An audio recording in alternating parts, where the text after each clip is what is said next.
اللہ سبحانہ تعالیٰ نے انسان کو پیدا کیا اور اس کو عقل دی. اس عقل کی وجہ سے انسان نے اس زمین میں بہت سی چیزوں کو ایکسپلور کیا اور دنیا میں زندگی گزارنے کے اس نے بہت سے طریقے سیکھے. اس زندگی میں ہم بہت سے کام کرتے ہیں، بہت سی ہماری ضروریات ہیں، اور ان کو ہم پورا کرنے کے لیے طرح طرح کے طریقے آزماتے ہیں، اور ان میں جو بیسٹ پریکٹسز ہوتی ہیں ان کو اختیار کر لیتے ہیں. ہماری ضرورت ہے کھانا پینا، تو آپ دیکھیں کہ اس میں کتنی ورائٹی ہے اور کتنے طریقے ہیں. اور اب جو کہ دنیا سمٹ گئی ہے ٹیکنالوجی کی وجہ سے، تو لوگوں نے ایک دوسرے سے بھی بہت کچھ سیکھا، مشرق نے مغرب سے، مغرب نے مشرق سے. جس ملک میں بھی جائیں ہر طرح کے کھانے اویلیبل ہیں. اسی طرح لباس کے معاملے میں، اسی طرح ہاؤسنگ کے معاملے میں، یعنی بہت ساری چیزیں ہیں جو انسانوں نے اپنی عقل استعمال کر کے، اپنی صلاحیتوں کو استعمال کرتے، ترقی کرتے کرتے اپنی صرف ضروریات نہیں بلکہ اپنی خواہشات کو بھی پورا کرنے کے بہت سے طریقے نکال لیے ہیں. اسی طرح انسان کا لباس ہے، انسان کے باقی زندگی کے کام کاج ہیں. لیکن اللہ سبحانہ تعالیٰ نے انسان کو صرف جسم نہیں دیا، اور صرف جسم کی ضروریات نہیں دی کہ جس میں انسان عقل استعمال کرے. انسان کو اللہ نے روح بھی دی ہے، اور اس کی اپنی ضروریات ہیں اور اس کے اپنے تقاضے ہیں. لیکن روح کی ضروریات پوری کرنے کے لیے اللہ سبحانہ تعالیٰ نے انسان کو صرف عقل کے حوالے نہیں کیا کہ وہ اپنی عقل سے سوچے کہ اس کو کیا کرنا چاہیے اور کیا نہیں کرنا چاہیے. پھر یہ بات بھی ہے کہ انسان اس دنیا میں اکیلا نہیں ہے. ہم کہیں بھی کسی آئی لینڈ پہ جا کے نہیں رہ سکتے، ہمیں انسانوں کے ساتھ رہنے کی ضرورت ہوتی ہے. پھر ان انسانوں کے ساتھ کیسے معاملہ کرنا چاہیے، ان کو ہم کیسے خوش رکھ سکتے ہیں، وہ ہمیں کیسے خوش رکھ سکتے ہیں. ہماری ان تمام ضروریات کو پورا کرنے کے لیے، یعنی ہماری روح کی ضروریات، ہماری انسانوں کے ساتھ معاملہ کرنے کی ضروریات، اور اسی طرح دیگر کچھ اور ضروریات بھی ایسی ہیں کہ جن کو انسان صرف اپنی عقل کی بنا پہ پورا نہیں کر سکتا. اس کے لیے اللہ سبحانہ تعالیٰ نے رسول بھیجے، ان پر کتابیں بھیجی. رسولوں نے انسانوں کو جینے کا ڈھنگ سکھایا، اچھے برے کا فرق بتایا، عقل کی رہنمائی کی، اور انسانوں کو خوشگوار زندگی بسر کرنے کا طریقہ سکھایا. عام طور پر انسان کی غلط فہمی رہی ہے، اور وہ یہ سمجھتا رہا ہے کہ اگر اس کی خواہشات پوری ہو جائیں گی تو اس کو ایک خوشگوار زندگی مل جائے گی، تو خوش ہو جائے گا. اسی لیے ہم دیکھتے ہیں کہ ہم اپنی خواہشات کی تکمیل میں بھاگ دوڑ کرتے ہیں، لیکن کچھ ہی عرصے کے بعد ہمیں پتہ چلتا ہے کہ جو کچھ ہم زندگی میں چاہتے تھے وہ سب کچھ تو مل گیا، پر دل اب بھی خوش کیوں نہیں؟ تو کس چیز کی کمی ہے؟ وہ اندر ایک ویکیوم سا کیوں ہے، ایک خلا کیوں ہے، ایک اداسی سی کیوں ہے، ایک بے اطمینانی اور بے سکونی سی کیوں ہے؟ وہ کیسے دور ہوگی؟ اس کے لیے انسانوں نے اپنے اپنے طریقے ایجاد کیے اور اپنے طریقوں سے اس ضرورت کو پورا کرنے کی کوشش کی، لیکن ناکام رہا. ہاں، اللہ کے وہ سمجھدار بندے جنہوں نے پیغمبروں کی بات کو مان لیا اور اس کے مطابق اپنی زندگی کو ڈھال لیا، اور اللہ سبحانہ تعالیٰ کو پہچان لیا اور اس کے بندے بن کے رہے، تو انہوں نے اپنی زندگی کو بھی خوشگوار بنا لیا. اور پھر انہوں نے یہ جان لیا کہ زندگی صرف یہ نہیں ہے، یہ تو ایک امتحان کے لیے، زندگی تو اس کے بعد شروع ہوگی. لہٰذا انہوں نے اس زمین پر وہ کام کیے کہ جس سے ان کی دنیا بھی سنورے اور عاقبت بھی سنورے. بہرحال آج میں کچھ وہ باتیں آپ سے کروں گی کہ جس سے آپ کو اس دنیا میں اچھی سی زندگی بسر کرنے کے کچھ اصول، کچھ ضابطے ہاتھ آئیں، تاکہ ہم یہاں بھی سکون سے زندگی بسر کر سکیں، اور بحیثیت مسلمان چونکہ ہمارا ایمان ہے کہ مرنے کے بعد ہم دوبارہ اٹھائے جائیں گے. جیسے اللہ تعالیٰ نے پہلی دفعہ پیدا کیا، اس کے لیے کچھ مشکل نہیں کہ وہ ہمیں دوبارہ بھی پیدا کر دے.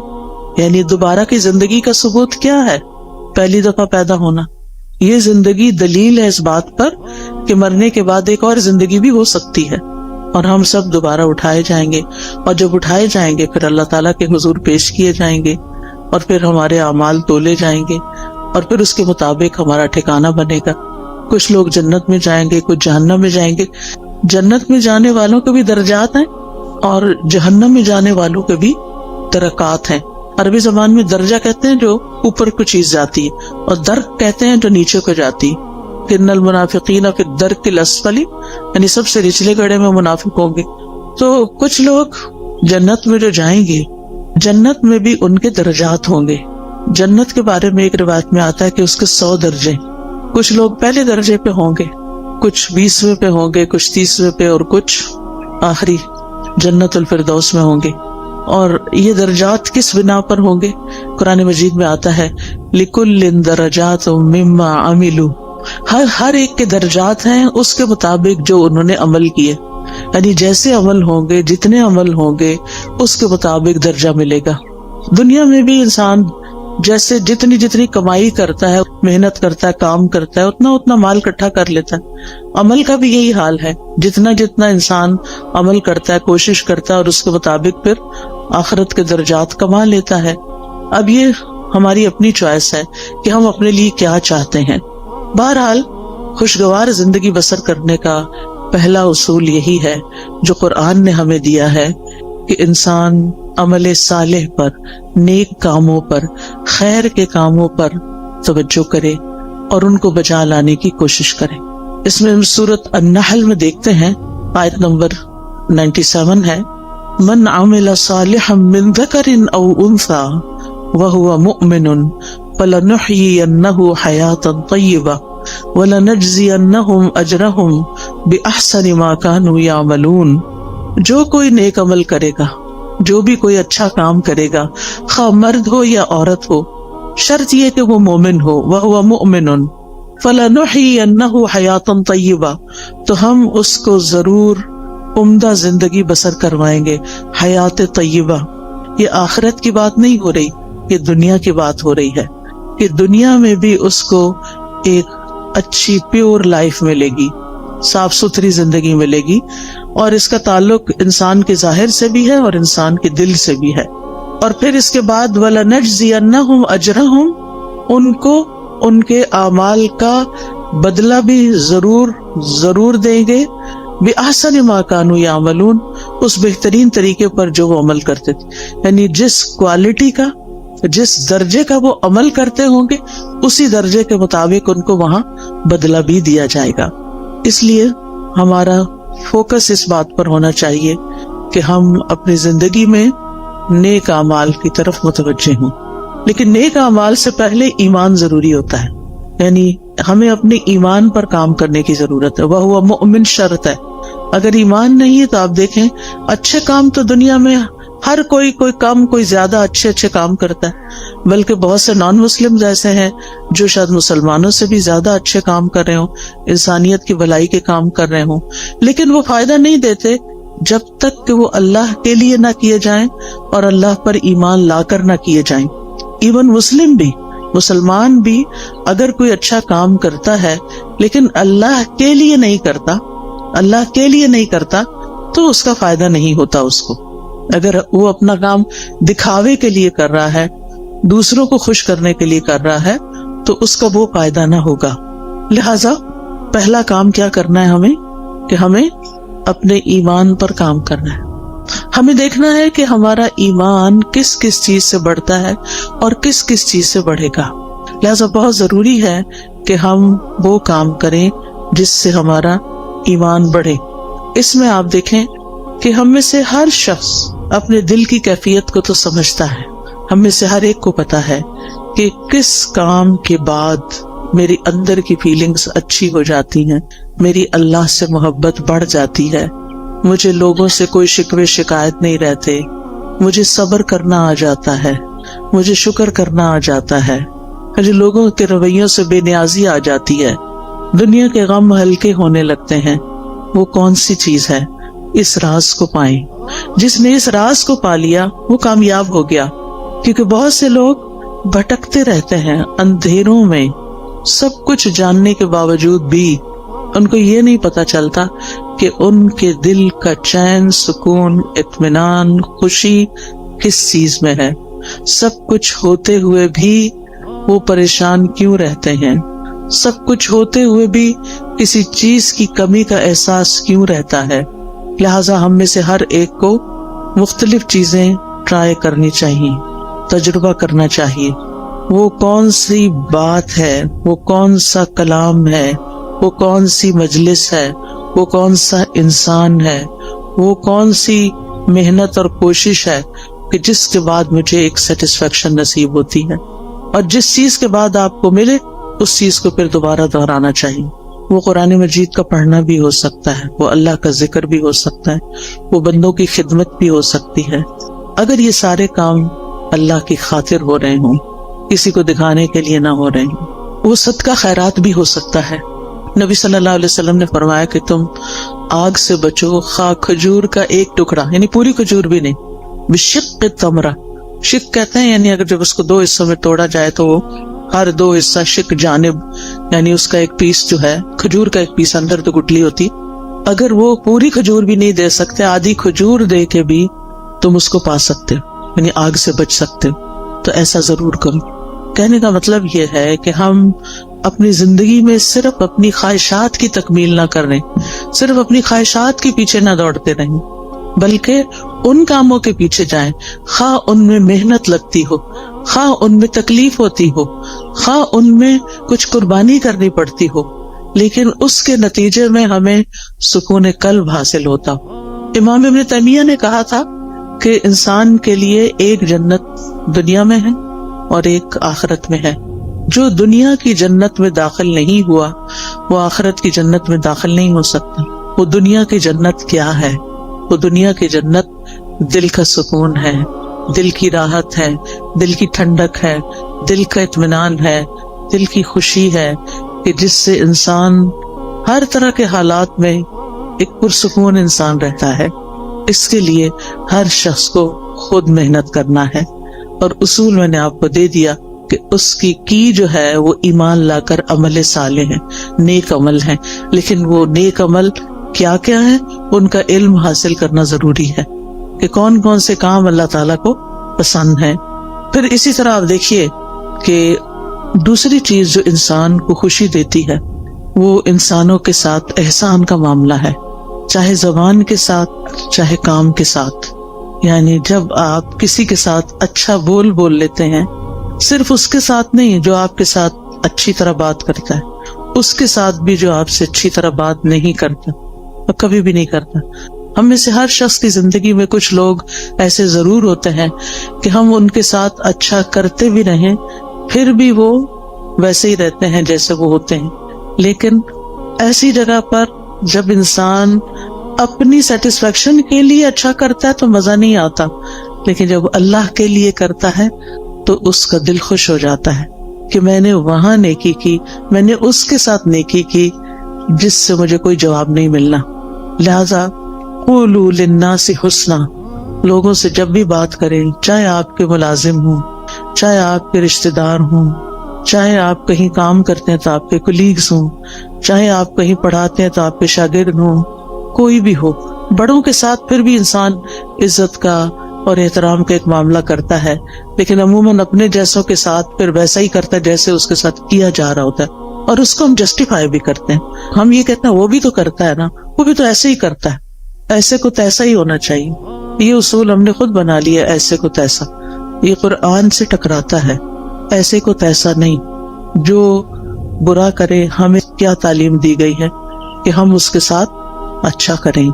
ادفع باللتی ہی احسن، برائی کو اس طریقے سے دور کرو جو زیادہ اچھا طریقہ ہو.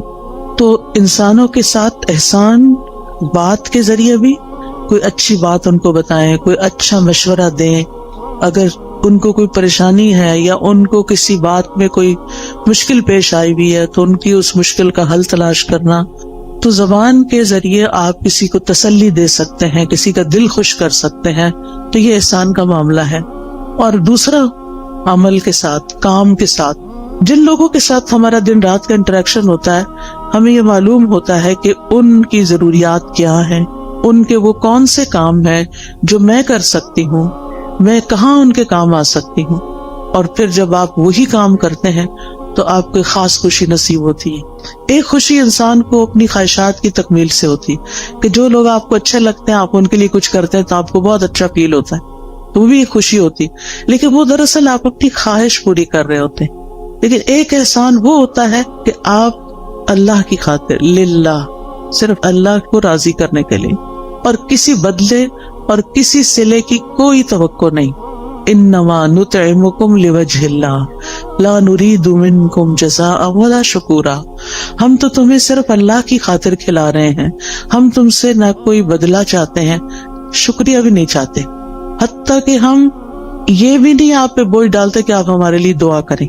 کیونکہ سلف صالحین کسی نیکی کے جواب میں دعا کا مطالبہ کرنے کو بھی بدلہ سمجھتے تھے. وہ کہتے تھے کہ کسی سے یہ مت کہو کہ میں نے آپ کے ساتھ یہ کیا ہے جو بس آپ مجھے اس کے بدلے میں دعا دے دیں. نہیں، وہ خود دے دے تو یہ اس کا احسان ہے اور اس کو دینی چاہیے. کیونکہ انسان بعض اوقات کسی کی نیکی کا، کسی کے احسان کا بدلہ اس شکل میں نہیں دے سکتا جو احسان اس نے ہم پہ کیا ہوتا ہے. ہاں، دو شکل میں ہم اس کو بدلہ دے سکتے ہیں. اس کی غیر موجودگی میں اس کی اتنی تعریف کریں کہ دل میں تسلی ہو جائے کہ ہم نے بدلہ دے دیا. یہ بدلہ دینے کا ایک طریقہ ہے. مثلاً کسی نے آپ کو پانی پلایا، اب وہ پلا کے تو کہیں چلا گیا، کوئی اجنبی تھا، راہ گزرتے ہوئے آپ سفر کر رہے تھے، آپ کو پیاس لگی، آپ نے کسی سے کہا کہ یہ پانی مجھے دے دو، اس نے دیا، وہ چلا، بات ختم. نہ آپ اس کو جانتے نہ وہ آپ کو جانتے. اب آپ بدلہ کہاں سے دیں گے اس کو؟ وہ تو ایک منٹ کے لیے ٹھہرا بھی نہیں کہ آپ سے شکریہ یا کوئی نذرانہ وصول کرے. اب آپ کی پیاس بجھی تو آپ کے دل سے دعا اٹھی. یہ آپ کا اپنا فرض بنتا ہے کہ آپ اس کے لیے کچھ کریں، اور بہترین چیز آپ کیا کر سکتے ہیں کہ اس کے لیے دعا دے سکتے ہیں، اور پھر اپنی منزل پہ پہنچ کے اس کی تعریف کر سکتے ہیں کہ ایسا اور ایسا شخص مجھے راستے میں ملا کہ جس کی یہ اور یہ خوبیاں تھیں. اور اگر کوئی کسی کو جانتا ہو تو اس وقت بھی. عام طور پر آپ دیکھیں کہ ہم اپنی مجلسوں میں جب بھی کسی کا ذکر کرتے ہیں عموماً نیگیٹو وے میں کرتے ہیں، اچھے انداز میں کم ہی کرتے ہیں اور کم ہی لوگوں کا کرتے ہیں. حتیٰ کہ اپنے والدین کے لیے بھی ہماری زبان سے اچھے الفاظ کم ہی نکلتے ہیں. ان سے بڑھ کے تو ہم پر کبھی کسی نے احسان نہیں کیا. ہم سب سوچیں کہ ہم سب اپنے والدین کا، ان کے تو کئی ایک حقوق ہے نا، ان میں سے ایک یہ ہے کہ ان کی زندگی میں بھی اور ان کے مرنے کے بعد بھی ان کو اچھے الفاظ سے یاد کیا جائے. ہم جب بہن بھائی آپس میں مل کے بیٹھتے ہیں تو اپنے والدین کی کتنی خوبیاں بیان کرتے ہیں، یا اپنے دوستوں میں بیٹھتے ہیں یا ان کے دوستوں کے ساتھ بیٹھتے ہیں تو ان کی کتنی نیکیاں یا کتنے احسان ہمیں تو یاد بھی نہیں رہتا، ہم تو دیکھتے بھی نہیں کہ یہ احسان ہے ان کا. پھر اسی طرح اور لوگ ہوتے ہیں ہماری زندگی میں جنہوں نے ہم پہ احسان کیا ہوتے ہیں. کوئی نانی دادی ہوتی ہے، کوئی اور ٹیچر ہوتی ہے، کوئی رشتہ دار ہوتی ہے، کئی لوگ ہوتے ہیں نا. ایک انسان جب گرو کرتا ہے، بڑا ہوتا ہے، تو کئی لوگوں کا اس میں ہاتھ ہوتا ہے. آپ تنہا کچھ بھی نہیں ہے. آج ہم جو کچھ بھی ہیں اس میں بے شمار لوگوں کا تعاون ہے ہماری شخصیت کو بنانے میں، ہمیں کسی قابل بنانے میں کہ ہم بڑے ہو کر کچھ کرنے کے قابل ہو سکیں. اس میں اس شخص کا بھی ہاتھ ہے جس نے بچپن میں ہمیں انگلی پکڑ کے چلنا سکھایا تھا، ہمیں دانت صاف کرنے سکھائے تھے. بعض اوقات وہ مدر ہوتی ہے، بعض اوقات وہ مدر کی کوئی ہیلپر ہوتی ہے. کتنے بے شمار لوگوں کا ہم پر احسان ہے. ہم سوچے کہ ہم نے اپنے محسنین میں سے کتنے محسنوں کو اچھے لفظوں میں کبھی یاد کیا. اور آپ دیکھیں کہ ہمارے منہ سے جو لفظ نکلتے ہیں نا، ان کا سب سے پہلے براہ راست امپیکٹ خود ہمارے اپنے اوپر پڑتا ہے. جب ہم اچھی بات کرتے ہیں تو اس کا اچھا اثر خود اپنے اوپر پڑتا ہے، آپ اپنا دل خوش ہوتا ہے. اور جب ہم کسی کی بری بات کرتے ہیں یا سنتے ہیں تو اس کا برا اثر آپ کے اپنے اوپر بھی پڑتا ہے. یہ ہو نہیں سکتا کہ آپ اس سے پھر بچ جائیں، کہ آپ کسی کو کچھ سنا دیں اور سے کوئی شخص کسی کو کوئی گالیاں دے رہا ہے تو یہ تو نہیں ہوتا کہ وہ اٹھا کے صرف اس پہ کچھ پھینک رہا ہے، وہ اپنے آپ کو اپنے کانوں کے ذریعے اپنے دل پہ بھی پھینک رہا ہے. تو ان احسنتم احسنتم لانفسکم، اگر تم اچھا کرو گے تو اپنی ذات کے لیے اچھا کرو گے. انسان جب اچھا کرتا ہے تو اپنے ہی لیے اچھا کرتا ہے. اسی طرح خوشگوار زندگی بسر کرنے کے لیے بڑا ضروری ہوتا ہے، ایک اچھی زندگی بسر کرنے کے لیے کہ انسان کسی اچھے کام میں مصروف رہے. ایک تو وہ کام ہوتے ہیں نا جو ہمیں کرنے پڑ جاتے ہیں، جو مجبوری سے ہم کرتے ہیں، ہمارے اوپر وہ ڈال دیے جاتے ہیں. مثلاً آپ بیٹی ہیں، گھر میں رہتی ہیں، تو آپ کی والدہ نے آپ کو کچھ کام کہہ دیے کہ یہ تم نے کرنے، جیسے ہم اپنے بچوں کے ساتھ کرتے ہیں، کچھ کام بیٹے کے ذمہ، کچھ بیٹی کے ذمہ، کچھ وہ تو کرنا ہی ہے کہ آپ کا فرض بنتا ہے کہ آپ جس گھر میں رہتے ہیں، جہاں سے آپ سارے فائدے اٹھاتے ہیں، وہاں آپ پے بیک بھی کریں، کچھ نہ کچھ واپس لوٹائیں، کچھ نہ کچھ اس گھر کی خیر خواہی کریں. لیکن یہ کافی نہیں ہے، یہ تو فرض کے درجے میں ہے نا. جو احسان ہوتا ہے نا وہ فرض سے آگے کی چیز ہوتی ہے، ٹھیک ہے نا. مثلاً حدیث سے جبریل میں احسان کی تعریف کیا کی گئی ہے؟ ان تعبد اللہ کأنک تراہ. اب اس میں آپ دیکھیں 2 حصے ہیں. ان تعبد اللہ ایک حصہ ہے جو ہم سب کرتے ہیں، کأنک تراہ دوسرا حصہ جو احسان کا درجہ ہے. اگر آپ یہ نہیں کرتے کأنک تراہ تو آپ صرف عبادت کریں، فرض پورا کریں، ہو گیا. لیکن احسان کے درجے کو نہیں آپ پہنچے. احسان کے درجے کو وہ پہنچتا ہے جو اسے خوبصورت انداز میں نبھاتا ہے. تو اس میں آپ دیکھیے کہ ہم سب اپنی زندگی میں کوئی نہ کوئی ایسا مقصد رکھیں، کوئی نہ کوئی ایسی چیز کریں جو ہمارے روزمرہ کے فرائض سے آگے کی چیز ہو.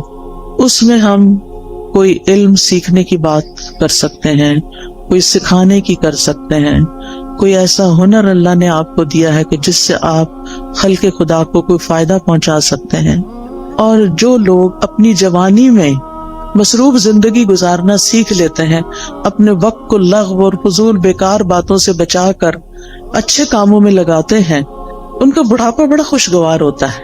میں نے مختلف لوگوں کے بڑھاپے دیکھے ہیں، کچھ کے انتہائی مزریبل کہ رو رو کے انہوں نے وقت کاٹا زندگی کا آخری، اور کچھ کا انتہائی خوشگوار، جن میں سے الحمدللہ میری اپنی والدہ محترمہ تھی. ہم 12 بہن بھائی تھے، انہوں نے 13 بچے جنم دیے، 13واں فوت ہو گیا تھا، لیکن 12 انہوں نے پال کے جوان بڑے کیے اور ان کی تربیت کی، اور وہ ساری زندگی انتہائی مصروف رہی انہی بچوں کی پیدائش اور پرورش اور تعلیم اور شادی اور ان سب چیزوں میں. لیکن اللہ سبحانہ وتعالیٰ نے ان کو کچھ لمبی زندگی دے دی کہ جب وہ 60s کے بعد ان سب کے فرائض سے فارغ ہوئی تو انہوں نے نئے سرے سے تعلیم حاصل کرنا شروع کر دی. انہوں نے باقاعدہ داخلہ لے کے الہدیٰ میں تعلیم القرآن میں کورس کرنا شروع کیا، نوٹس بنانے شروع کیے، ٹیسٹ دینے شروع کیے. اسٹوڈنٹس کے ساتھ اتنے ہمبل طریقے سے بیٹھتی تھی کہ جیسے وہ بھی ایک اسٹوڈنٹ ہے، یونیفارم پہنتی تھی، اور بچیوں کے ساتھ ایسی دوستی رکھی ہوئی تھی جیسے کسی اپنے ہم عمر کے ساتھ ہوتی. بے شمار بچیاں ان سے مشورے لیتی، کوئی کچھ بات کرتی، کوئی کچھ، یعنی سب کی وہ نانی اماں تھی. اور پھر ایک دفعہ کورس ختم ہوا، پھر دوبارہ شروع کر دیا، پھر تجوید کورس میں داخلہ لے لیا. تجوید کورس کے لیولز ہوتے ہیں، پھر وہ اگلے لیول میں لے لیے، حتیٰ کہ ایک تجوید کا لیول کا آفٹرنون میں ونس اے ویک کورس شروع ہوا، اس میں بھی داخلہ لے لی.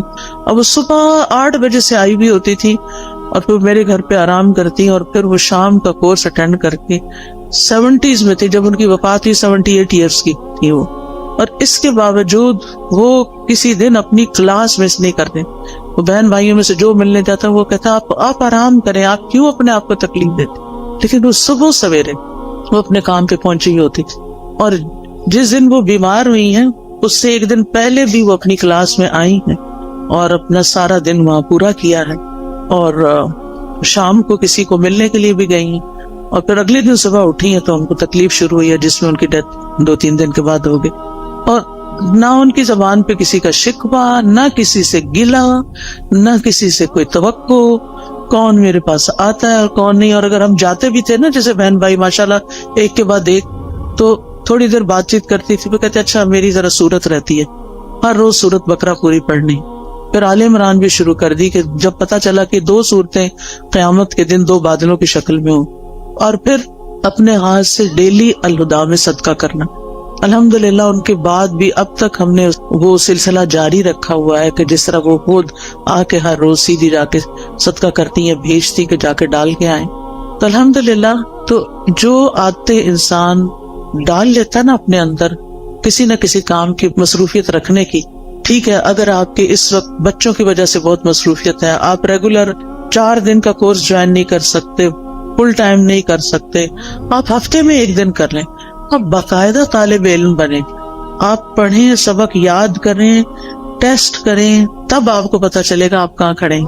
اس پڑھنے میں اور صرف ایک لسنر کے طور پہ سن کے اٹھ کے بلا دینے میں بہت بڑا فرق ہے. جب آپ باقاعدہ طالب علم بنتے ہیں، اور طالب علم کے تو اجر ہی بہت بڑا ہے کہ جو شخص علم کے راستے پہ چلا وہ جنت کے راستے پہ چلا.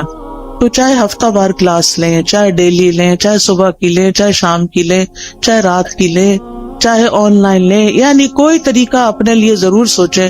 یا پھر اگر آپ نے سب کچھ کر لیا اور آپ ون سبھی وہ کرتے ہیں پھر بھی ٹائم ہے تو خدمت خلق، سوشل ورک کا کوئی نہ کوئی کام ضرور کریں. غریب لوگوں سے جا کے ملیں، کچی بستیوں میں جائیں، جو ان پڑھ لوگ ہیں ان کو پڑھائیں، جو ضرورت مند ہیں ان کی ضروریات پوری کریں. نہیں، آپ کے آس پاس بہت سے لوگوں کی آپ خدمت کر سکتے. تو جو کسی کے ساتھ احسان کا معاملہ کرتا ہے وہ احسان واپس اس پہ لوٹ کے آتا ہے، یعنی واپس آپ کی طرف ہی آئے گا. دنیا میں بھی آپ کو فائدہ دے گا، آپ کی زندگی خوشگوار ہو جائے گی، آپ کے غم دور ہو جائیں گے، اور آخرت میں تو فائدہ دے گا ہی دے گا. مسلمان کو جب قبر میں دفن کیا جاتا ہے، اور قبر کی تنہائی تو آپ کو پتا ہے کوئی بھی ساتھ نہیں جاتا، اس وقت صرف عمل ساتھ جاتے ہیں. تو نماز اس کے سرانے کی طرف آ جاتی ہے، صدقہ خیرات اس کے، زکوٰۃ دائیں طرف آ جاتی ہے، روزہ بائیں طرف، اور صدقہ خیرات اور دیگر نیکیاں پاؤں کی طرف. لہٰذا کوئی بھی عذاب کسی طرف سے بھی آنے کا رستہ نہیں رہتا، اور وہ یہ چیزیں اس کو پروٹیکٹ کرتی ہیں. لیکن اگر ان میں ہی کمی ہو اور وہی ناقص ہو، پروٹیکشن والی ویک ہو، تو پھر کون بچانے آئے گا؟ وہاں تو رونا دھونا بھی کام نہیں آئے گا. لوگ مزے سے اپنے بستروں میں سوئے ہیں، اور قبر کا عذاب سہنے والا اندھیری کوٹڑی میں اکیلے مصیبت میں پڑا ہوا ہے، جس کا کوئی فریادی نہیں ہے، کوئی پوچھنے والا نہیں. تو ابھی ہمارے پاس ٹائم ہے، ابھی ہماری زندگی ہے، کیوں نہ ہم ایسے کام کریں کہ اس دنیا میں بھی جئیں تو اطمینان کے ساتھ جئیں، اور آگے بھی اطمینان کے ساتھ رہیں. پھر اسی طرح آپ دیکھیں کہ ایک اور چیز کا آپ خیال رکھیں کہ ماضی میں جو کچھ ہو چکا اس پر غمگین نہ رہا کریں، ریگریٹس نہ کیا کریں، بہت بس توبہ کر لیا کریں. جو ہو چکا سو ہو چکا، اب وہ ہاتھ سے نکل چکا ہے. اب ہمارا معاملہ اللہ تعالیٰ کے ساتھ ہے، اور وہ غفور الرحیم ہے، رحمان الرحیم ہے. لہٰذا اس سے ہم اچھا حسن ظن رکھتے ہیں کہ وہ ہمیں معاف کر دے گا. لہٰذا جتنی بھی غلطیاں جو جانتے ہیں جو نہیں جانتے، ان سب پر ہم توبہ کرتے رہیں، استغفار کرتے رہیں، لیکن غم نہ کریں. کیونکہ بعضوں کا شیطان انسان کو غمگین رکھتا ہے. وہ کیا چاہتا ہے کہ انسان اسی طرح الجھتا رہے اپنے غموں میں اور کچھ نہ کرے. تو آپ نے اس کے پھندے میں نہیں آنا. اس نے کہنا کہ میرا معاملہ اللہ کے حوالے ہے، مجھے اپنے رب سے اچھی امید ہے. اور حدیث میں ہمیں کیا تسلی دی گئی ہے کہ اللہ اپنے بندے کے ساتھ کیسا معاملہ کرتا ہے، جیسا وہ اس کے بارے میں گمان کرتا ہے. اسی طرح مستقبل کا ہم غم فکر بھی نہ کیا کریں. میں ہمیشہ سوچتی ہوں جس رب نے اب تک پالا ہے، اب تک سنبھالا ہے، آگے بھی وہی رب ہے. جس چیز کے بارے میں بھی فکر آنے لگتی ہے تو میں اپنے مائنڈ کے اندر اس چیز کو ایسے ریپ کرتی ہوں، اور پھر میں کہتی ہوں اللہ تعالیٰ یہ آپ کے حوالے. جیسے موسیٰ علیہ السلام کی والدہ نے موسیٰ علیہ السلام کو ریپ کیا اور باسکٹ میں ڈالا اور دریا کی نظر کیا اور کہا یہ آپ کے حوالے. ایسے ہی امیجنیشن میں جو چیز بچوں کے بارے میں فکر ہے تو ان کو بھی اسی طرح ریپ کر کے اللہ کے حوالے کر دیا کروں. میں باقاعدہ بولتی ہوں یہ لفظ، اللہ آپ نے موسیٰ علیہ السلام کی جیسے حفاظت کی تھی ایسے ہی میرے بچے کی آپ حفاظت کریں. یوسف علیہ السلام کا جو ماحول تھا سارا وہ کیسا تھا؟ مصر میں کسی اسلامی ماحول میں تھے، کسی اسلامی اسکول میں جا رہے تھے، یا کسی اسلامی درسگاہ میں تھے، یا کسی مسجد میں بیٹھے رہتے تھے. وہاں تو مسجد نام کی کوئی چیز نہیں تھی، وہاں تو کچھ نہیں تھا ان کے پاس. ہر طرف برائی کے مواقع تھے. کس نے حفاظت کی؟ اللہ نے حفاظت کی. ہر وقت بچوں کے لیے پریشان نہ رہا کریں.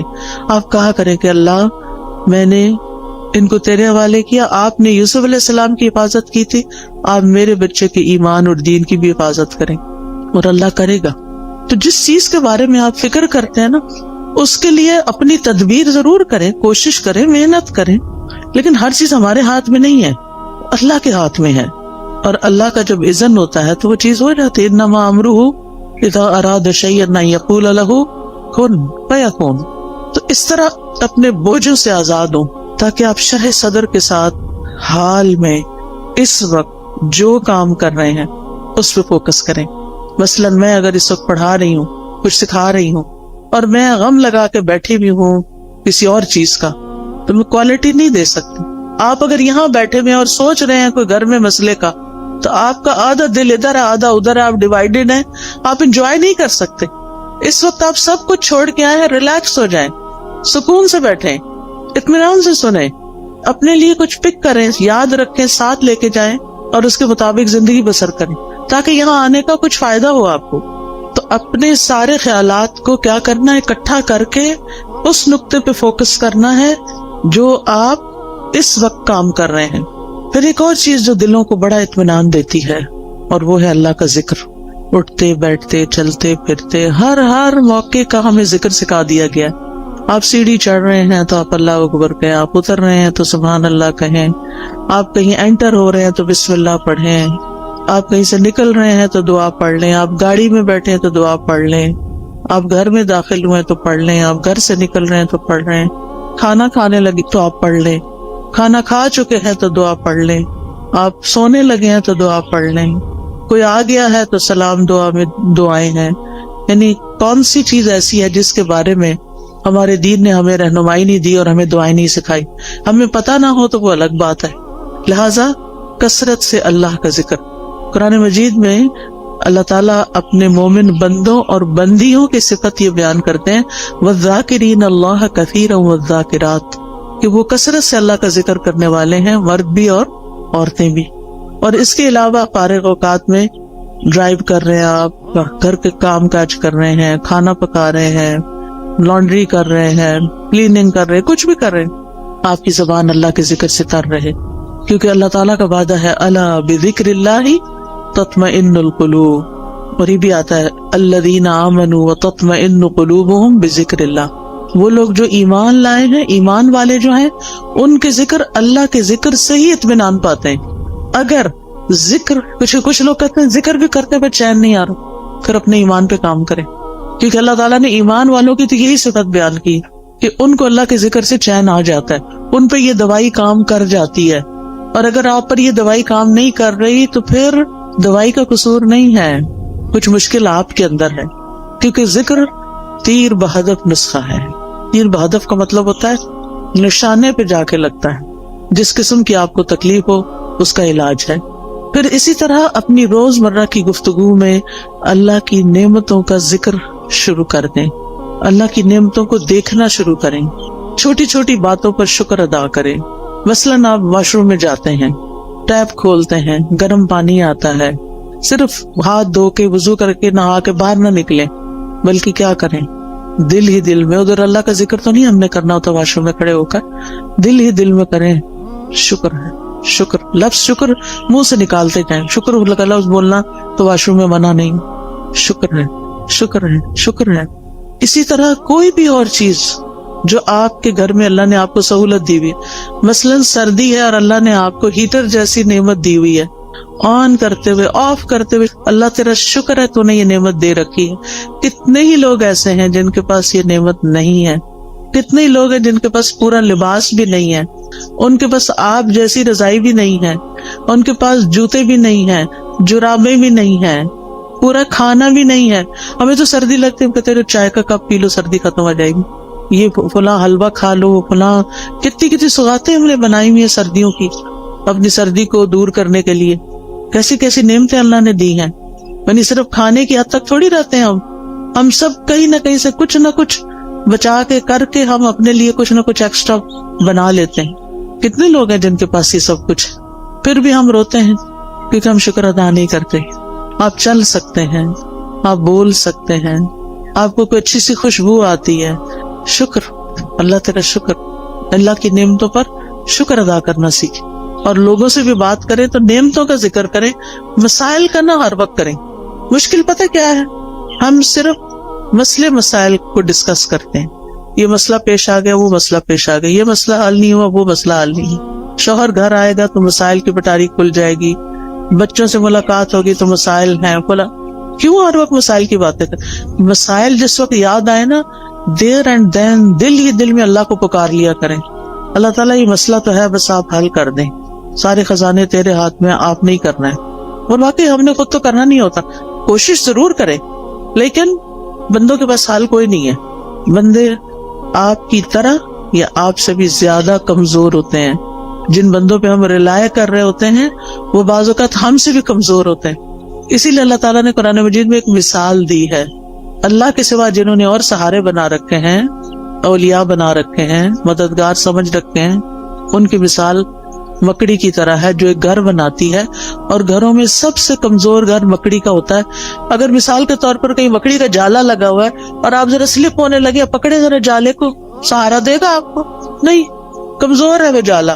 کمزوروں کا سہارا چھوڑ کر سب سے طاقتور کا سہارا پکڑیں، اللہ پر توکل کریں، اللہ کا سہارا لیں، اللہ سے مدد مانگیں، اس پر یقین رکھیں. ہر چیز اس کے ہاتھ میں ہے. بیدہ الملک، ساری بادشاہت، ساری ملکیت اسی کی ہے. وہو علی کل شیء قدیر، اور وہ ہر چیز پر پوری قدرت رکھتا ہے. پھر آپ دیکھیں کہ جو چیزیں آپ کو پریشان کرتی ہیں نا، ان کی کسی وقت لسٹ بنا لیں.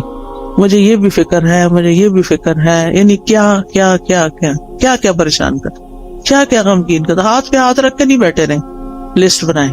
کیا بادر کر رہا ہے، کیوں کر رہا ہے، اس مسئلے کا حل کیا ہے. ٹھیک ہے نا؟ تو ان مسائل کے حل کی کوشش بھی کرنی ہے. مسائل لکھ لینے، اس کا حل. پھر آپ دیکھیں کہ کن لوگوں کے پاس اتنی عقل سمجھ ہے کہ جو اس کو جان. مثلاً آپ بیمار ہوتے ہیں، کس کے پاس جاتے ہیں؟ یہ کس کے پاس جانا چاہیے؟ سب چپ بیٹھے، لگتا جاتے ہی نہیں ہے. ڈاکٹر کے پاس. ڈاکٹر شفا دیتا ہے؟ نہیں، تو پھر کیوں جاتے ہیں؟ ذریعہ بنتا ہے. ٹھیک ہے. اس کوشش کی وجہ سے جو ہم پر لازم کی گئی ہے کہ کوئی مسئلہ پیش آ جائے تو اس کو دور کرنے کے لیے کوشش کریں، یہ یقین رکھتے ہوئے کہ کوشش ہماری طرف سے اور شفا اللہ کی طرف سے. ہم جا رہے ہیں ڈاکٹر کے پاس، ڈاکٹر اپنے علم کی روشنی میں ہمیں مشورہ دے گا، دوائی دے گا، اس دوا میں شفا اللہ ڈالے گا. ایسے سوچا کریں. ٹھیک ہے. گیزر خراب ہو جائے تو کس کے پاس جاتے ہیں؟ پلمبر کے پاس. اسی طرح جس قسم کا کوئی مسئلہ پیش آتا ہے زندگی میں، اس کا حل کس کو اللہ نے سکھایا، کون ہو سکتا ہے، بس اس کے پاس جائیں. ہر ایک کے سامنے. یہ نہیں کہ دوست کا فون آیا تو اس کو کہانی سنا، آج گیزر خراب ہو گیا تھا، پھر ٹھنڈا پانی تھا، پھر یہ ہو گیا. وہ کتنا وقت اپنا بھی ضائع کر اس کو بھی بیزار کیا. وہ کیا کر سکتی ہے اپنے گھر میں بیٹھی ہوئی آپ کے گیزر کے لیے؟ ہاں، یہ ہو سکتا ہے. آپ کو نہیں پتا کسی اچھے پلمبر یا کسی اچھے کام کرنے والے، آپ اسے یہ کہہ سکتی آج یہ مسئلہ پیش آیا ہے، تمہارے علم میں کوئی ہے جو یہ مسئلہ حل کر سکے؟ اگر ہے تو ٹھیک، ورنہ آگے چلو، کوئی اور بات کرو. ہم عقل کا ثبوت نہیں تھا. ہر بات ہر ایک سے نہیں کرنی ہوتی. ہم سمجھتے ہیں جو سامنے آ گیا، جو مل گیا، اس کو ہم اپنی کہانی سنا دیں گے کہ مسئلہ حل ہو جائے گا. ایسا نہیں ہوتا مسئلہ حل. پھر اگر وہ حل نہیں کرتا یا ہم اگر اسے غلط توقع، غلطی ہماری، غلط توقع ہم نے رکھی، پھر اگر مسئلہ حل نہیں ہوا تو پھر ہمیں اس سے شکوہ ہو جاتا ہے، پھر ہم اس سے ناراض ہو جاتے ہیں. اس نے تو میرے لیے کچھ کیا ہی نہیں. وہی وہ بیچارہ کر ہی نہیں سکتا تھا، غلطی تو آپ کی کہ آپ نے اس کو پکڑا. ٹھیک ہے. اور ویسے بھی جب تک مسئلہ حل نہیں ہوتا نا، تو اپنے آپ کو تسلی دینے کے لیے سوچا کریں کہ مجھ سے بھی زیادہ بہت سے لوگ ایسے ہیں جن کے اس سے بھی زیادہ مسائل ہیں. کوئی بیماری آ گئی، اللہ نہ کرے، اس میں آپ کیسے پرسکون رہ سکتے ہیں؟ ان سب کا سوچیں جو اس بیماری میں مبتلا ہیں، بلکہ اس سے بھی ورس کنڈیشن ہے. تو آپ اللہ کا شکر ادا کرنے لگ جائیں کہ شکر ہے میں اس طرح کے مسئلے میں نہیں ہوں، اور اللہ نے مجھے وہ ساری سہولتیں دی ہیں کہ میرا علاج ہو سکتا ہے. کتنے لوگ ہیں جو اپنا علاج کرا سکتے ہیں، اور کتنے لوگ ہیں جن کو اچھے ڈاکٹرز مل سکتے ہیں. لہٰذا نعمتوں کا ذکر کرتے رہیں اور غموں کا ازالے کی کوشش میں لگے رہیں. پھر اسی طرح ماضی کے ایسے واقعات، ایسے حادثات جنہوں نے آپ کی زندگی کو، کچھ انسانوں کے ساتھ آپ کا معاملہ گڑبڑ ہوا، کچھ اور اس طرح کے گریوینسز ہیں، ان کو نا کہیں کھود کی زمین میں دفنا دے سب کو. وہ پنجابی میں کہتے ہیں نا مٹی پاؤ، ان پہ لٹرلی مٹی ڈالیں. آپ نا اپنے امیجنیشن سے کام لیا کریں کہ آپ امیجنیشن میں گڑھا کھود رہے ہیں اور پھر اس میں وہ سارا مسئلہ ڈال کے، اوپر مٹی ڈال کے دفن کر دیا اور بلا دیا، بس ختم. کوئی بات بھی کرے تو کہیں الماضی لا یذکر. عربی میں ایک محاورہ ہے، الماضی لا یذکر. ایک شخص کے بارے میں آتا ہے کہ اگر کوئی اس کو تکلیف دیتا یا کسی کے ساتھ اس کا کوئی ایسا معاملہ ہو جاتا اور پھر وہ شخص شرمندہ ہو کے اس کے پاس آتا کہ مجھے معاف کر دو، میں نے فلاں وقت میں تمہارے ساتھ ایسا کیا، تو وہ یہی بولتا الماضی لا یذکر. ماضی کی باتیں نہیں دہراتے، جو ہو گیا ہو گیا، ذکر نہیں کروں. کہتے وہ فوت ہو گیا اور کسی کو خواب میں آیا کہ اللہ نے تمہارے ساتھ کیا معاملہ کیا، تو کہتا کہ الماضی لا یذکر، میرے بھی پچھلے سارے گناہ معاف کر دیے. تو انسان ہے نا، انسانوں سے ہمیں تکلیف پہنچ جاتی ہے، لیکن ہم نے رہنا بھی ان کے ساتھ ہوتا. تو پچھلی باتوں کا نہ کھوتے کو رہتے رہا کریں اور دعا کیا کریں اللہ میرے ذہن سے نکال دے یہ باتیں. بعض اوقات یہ ہوتا ہے کہ شادی کے موقع پر کوئی مصائب ہو جاتا ہے، شوہر کی طرف سے ایسی تکلیف پہنچتی ہے یا کسی اور کی طرف سے یا کبھی بچوں کی طرف سے بھی، اور وہ ہرٹ کرتی ہے باقاعدہ. ان سب کو نکال دے زندگی سے ایز اٹ ہوئی نہیں. پھر ایک بڑی خوبصورت دعا ہے نبی صلی اللہ علیہ وسلم کی جو زندگی کو خوبصورت بنانے کے لیے فائدہ مند ہے. اللہم اصلح لی دینی الذی هو عصمت امری واصلح لی دنیای التي فیہا معاشی واصلح لی آخرتی التي فیہا معادی واجعل الحیات زیادۃ لی فی کل خیر واجعل الموت راحۃ لی من کل شر. یہ دعا زبانی یاد کر لیں اور اس کو دن میں کم از کم ایک دفعہ تو ضرور پڑھا کریں، ساری چیزیں ٹھیک ہو جائیں گی.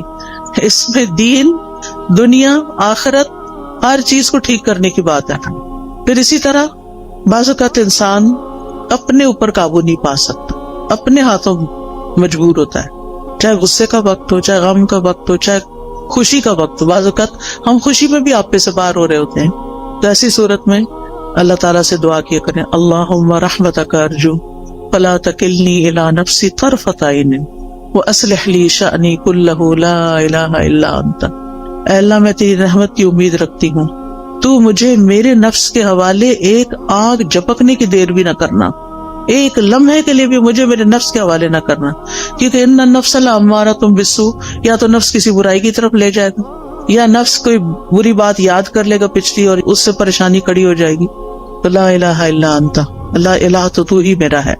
تو انشاءاللہ یہ دعائیں دل کو مضبوط کرتی ہیں، اور پھر جب دل مضبوط ہو جاتا ہے تو اللہ پہ توکل بڑھ جاتا ہے، اور جو اللہ پہ توکل کرتا ہے اللہ اس سے کافی ہو جاتا ہے. وَمَن يَتَوَكَّلْ عَلَى اللَّهِ فَهُوَ حَسْبُهُ، جو اللہ پہ توکل کرتا ہے اللہ اس کا کام بنا دیتا ہے. پھر اسی طرح یہ ہے کہ اپنی زندگی میں اچھے لوگوں کے حالات زندگی پڑھا کریں، صحابہ کے بارے میں، صحابیات کے بارے میں، نبی صلی اللہ علیہ وسلم کی سیرت، قصص القرآن، کیسے ان لوگوں نے صبر کیا، کیسے زندگیاں گزاری، نیک لوگوں کے حالات، علماء کے حالات، محدثین کے، مفسرین کے، فقہاء کے، جنہوں نے کچھ کام کیے ہیں زندگی میں. آپ کو اس سے بہت خوشی ملے گی. ایسی کتابیں ہیں. جب میں یہاں پڑھتی تھی تو بہت لائبریریاں تھیں. دیال سنگھ لائبریری تھی، آئی ڈونٹ نو ابھی ہے یا نہیں. پھر اسی طرح یہ کلب روڈ پہ لائبریری تھی، میں اس میں بھی جایا کرتی تھی، مال پہ جو کلب روڈ پہ لائبریری. پھر اسی طرح یونیورسٹیز کی لائبریری، کالجز کی لائبریریز اور جگہوں پہ لائبریری. تو آپ ایسی کتابیں لا کے بھی پڑھ کے واپس کر سکتے ہیں، ورنہ ہی کہ اب تو نیٹ پہ ہر چیز اویلیبل ہے. ایسے لیکچرز اردو اور انگلش میں موجود ہیں جو حیات صحابہ اور صحابیات اور علماء امت کے بارے میں، مسلم ہیروز کے بارے میں موجود ہیں، ان کو سنیں. اس سے یہ ہے کہ آپ کی زندگی صراط مستقیم پہ آئے گی، کیونکہ ہم ہر روز کہتے ہیں اہدنا الصراط المستقیم صراط الذین انعمت علیہم غیر المغضوب علیہم ولا الضالین. تو انشاءاللہ ان لوگوں کی زندگی میں آپ کو بڑی بڑی رہنمائیاں ملیں گی. پھر اسی طرح یہ ہے کہ زندگی میں اعتدال بڑا ضروری ہے. خوشی میں اعتدال، غم میں اعتدال، محبت میں اعتدال، نفرت میں اعتدال، ہر چیز میں توازن اور اعتدال. پھر اسی طرح لوگوں کے رحم و کرم پہ خود کو نہیں چھوڑنا کہ انہوں نے کچھ کہہ دیا تو آپ پریشان ہو گئے، انہوں نے کوئی تعریف کر دی تو آپ خوش ہو گئے. خوشی لوگوں میں نہیں ڈھونڈے، خوشی اپنے اندر ڈھونڈے. within yourself. آپ لوگوں کی مرضی پہ جینا نہ شروع کریں، اللہ کی مرضی پہ جئیں. اب لوگ ایسا لباس چاہتے ہیں تو ہم ویسے بن جائیں. کیوں بن جائیں؟ میرا رب تو کچھ اور چاہتا ہے، لوگ کچھ اور چاہتے ہیں. میں نے تو لوٹ کے رب کے پاس جانا ہے، میں کیوں لوگوں کو خوش کرتی رہوں؟ مجھے تو اپنے رب کو خوش کرنا ہے. اور اسی طرح تمام معاملوں میں. پھر آپ دیکھیے کہ جب آپ کوئی بھی ایسی چیز کریں گے یعنی جو رب کی مرضی کے مطابق ہوگی، رب کی مدد سے ہوگی، رب کی خاطر ہوگی، تو اس چیز میں برکت بہت ہو جائے گی. للہ و باللہ و علی اللہ، اللہ کے لیے، اللہ کی مدد سے اور اللہ پہ بھروسہ کرتے ہوئے. اور پھر یہ کہ اپنے اوپر ناجائز بوجھ نہ ڈالا کریں. مومن اپنے آپ کو ذلیل نہیں کرتا، ایسے فتنوں اور ایسے کاموں میں نہیں پڑتا کہ جن کا وہ بوجھ نہ اٹھا سکے.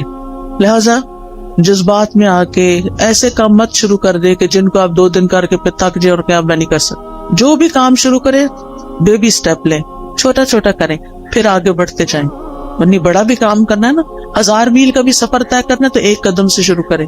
اور پھر پہنچ جائیں گے آپ اپنی منزل کو. لیکن زندگی میں چلتے رہیں, کچھ کرتے رہیں. اللہ تعالیٰ ہمیں اس کی توفیق عطا فرمائے.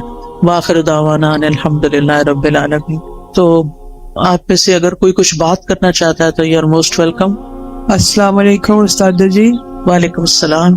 میں پوچھنا چاہتی ہوں کہ آپ جو دعائیں ہمیں بتاتی ہیں, سکھاتی ہیں, تو یہ ہمیں کہاں سے ملے گی؟ ہم یاد کرنا چاہتے ہیں. جی, 2 چیزیں ہیں. اچھا سوال کیا آپ نے, سب کا بھلا ہو جائے گا.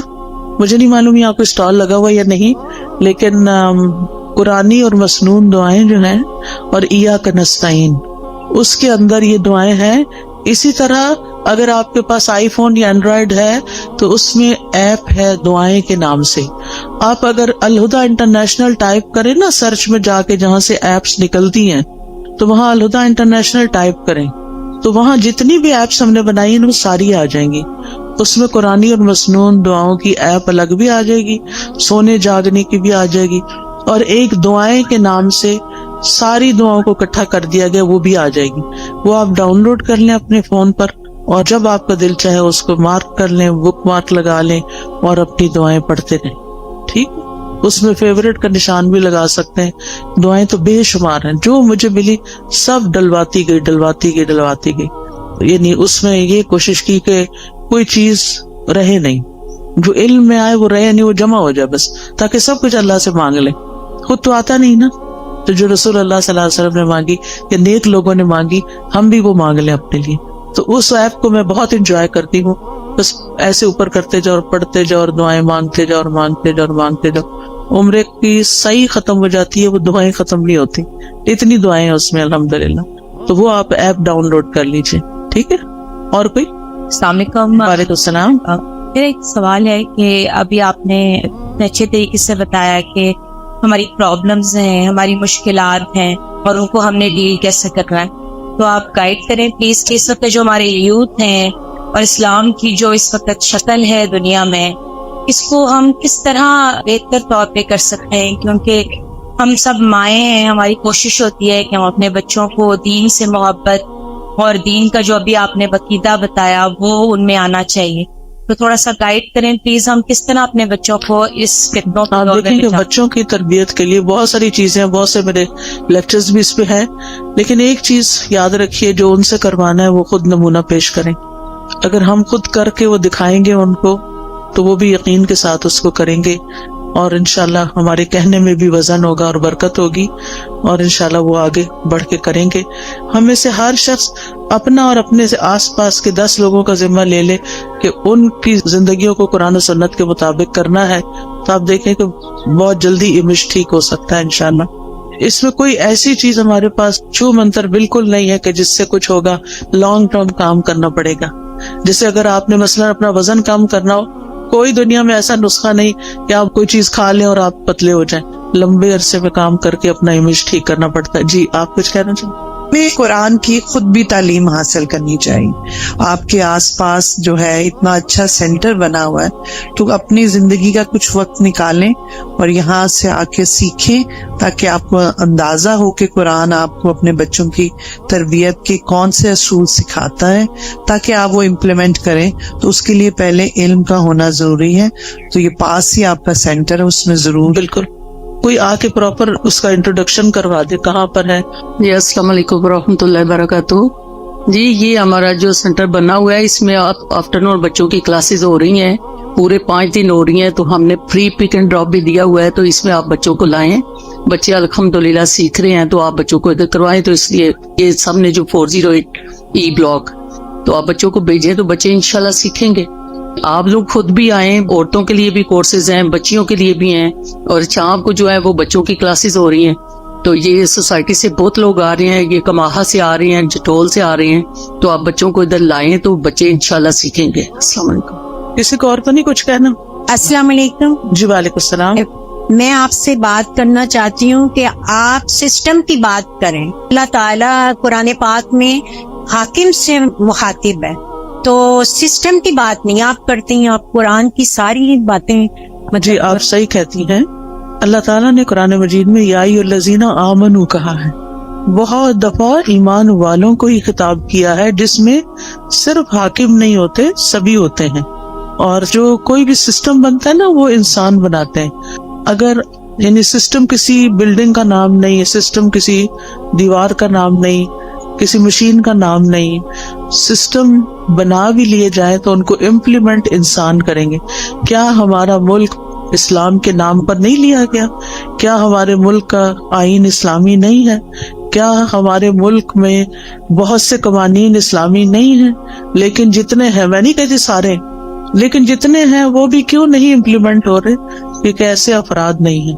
ہم سب کو افراد کی تیاری کی کوشش کرنی چاہیے, خود بھی صحیح ہوں اور افراد کو بھی تیار کریں تاکہ وہ سسٹم کو چلائیں. ٹھیک ہے, اور کوئی؟ السلام علیکم. وعلیکم السلام. میں اور میرے بچے آپ کا بہت فین ہے. آج مجھے بڑی خوشی ہو رہی ہے, میں نے آپ کو دیکھا ہے بائی فیس. جی, بات یہ ہے کہ ہم لوگ جب نماز پڑھتے ہیں تو مجھے یہ اکثر کنفیوژن ہوتی ہے کہ میں کئی دفعہ باقاعدہ بیٹھ کے میں دعا نہیں کر سکتی. اکثر ایسا ہوتا ہے. تو یہ ہاتھ باندھ کے دعا کرنا یہ بھی ایک بہت ثواب کا کام ہے. مجھے اکثر ایسے کام ہوتے ہیں کہ مجھے چلنا پھرنا پڑ جاتا ہے. تو اس میں کوئی مجھے فرق تو نہیں پڑتا, کیونکہ اللہ تعالیٰ کہتا ہے چلتے لیٹتے اٹھتے بیٹھتے آپ دعا کر سکتے. جی کر سکتے ہیں. تو نماز کے بعد اسپیشلی جو دعائیں, نماز کے بعد جو شخص مصلی پہ بیٹھ کے دعا کرتا ہے اس کا فائدہ بہت ہے. اللہ تعالیٰ فرشتہ مقرر کر دیتے ہیں جو اس بندے کے لیے جو مصلی پہ بیٹھ کے دعائیں کر رہا ہو یا ذکر کر رہا ہو اس کو دعائیں دیتے ہیں. اللہم اغفر لہ, اللہم ارحمہ, اللہ اس کی بخشش فرما, اس پہ رحم فرما. لہٰذا اگر آپ نیچے نہیں بیٹھ سکتے آپ کرسی پہ وہیں بیٹھ جائیں, ٹھیک ہے, لیکن بیٹھ کے کریں. الا یہ کہ آپ کا کوئی ایسا کام ہے, آپ کو جلدی اٹھنا ہے, بچوں کا ناشتہ بنانا ہے, کوئی اور کام کرنا ہے, تو پھر دعائیں نہ چھوڑیں, ساتھ ساتھ بھی کر لیں. افضل یہ ہے کہ بیٹھ کے کریں. السلام علیکم استاذہ. وعلیکم السلام. استاذہ میں آپ کی جو جدہ سینٹر ہے اس میں ابلا ستارہ اور ابلا ہمنا کی طالبہ ہوں. ٹھیک ہے, مجھے بہت خوشی ہوئی آپ کو یہاں پر بھی دیکھ کے. جدہ میں میری آپ سے ملاقات ہو چکی ہے. ٹھیک ہے. جی, ابھی صدقہ جاریہ کی آپ بات کر رہی تھی تو آپ کے لیے بھی خوشخبری ہے اور میرے لیے بھی الحمدللہ.